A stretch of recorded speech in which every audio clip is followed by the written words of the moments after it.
राज्य सरकार मंदिरांच्या जमिनींबाबत मोठा निर्णय घेण्याच्या तयारीत आहेत। महसूल मंत्री चंद्रशेखर बावनकुळे यांनी मंदिराच्या जमिनी मंदिरांनाच परत मिळाव्यात यासाठी नवीन कायदा आणणार असल्याची घोषणा केली।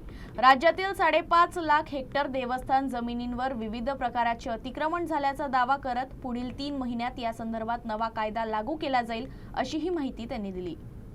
नागपुरात प्रसारमाध्यमांशी बोलताना महसूल मंत्री चंद्रशेखर बावनकुळे यांनी राज्य सरकार मंदिरांच्या जमिनीबाबत महत्त्वपूर्ण निर्णय घेत असल्याचं सांगितलं। महाराष्ट्रात सुमारे 5.5 लाख हेक्टर देवस्थान जमीन असून त्यातील मोठ्या भागावर अतिक्रमण झाल्याचं त्यांनी म्हटलं। काही ठिकाणी कायद्याच्या तरतुदींचा आधार घेत जमिनी ताब्यात घेण्यात आल्या असून त्यामुळे मंदिरांना स्वतःच्या जमिनीचा वापर करता येत नाही असं बावनकुळे म्हणाले। या संदर्भात सरकारकडे आलेल्या तक्रारी आणि सूचनांवर समिती 15 ऑगस्टपर्यंत सुनावणी करणार आहे। त्यानंतर 15 सप्टेंबरपर्यंत देवस्थान जमिनीसाठी नवीन कायदा लागू करण्यात येईल। या कायद्यामुळे देवस्थानाच्या जमिनी पुन्हा देवस्थानांच्या मालकीत आणि वापरात येतील असा विश्वास त्यांनी व्यक्त केला। आज राज्य सरकारमध्ये एक महत्त्वाचा निर्णय आम्ही करतो आहे।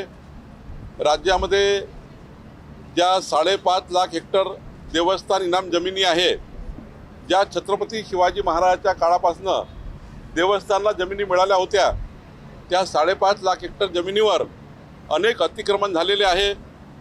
देवस्थानच्या जमिनी राहुनी देवस्थानाकडे नाही आहे। या ठिकाणी ज्यांनी हितसंबंध तयार केले त्याचे हितसंबंध लागलेले आहेत। काही कूळ कायदा लागलेला आहे, काही ठिकाणी वहिवाट लागलेली आहेत आणि त्यामुळं देवस्थानच्या जमिनी असूनही देवस्थान वापर करू शकत नाही, अतिक्रमित आहे।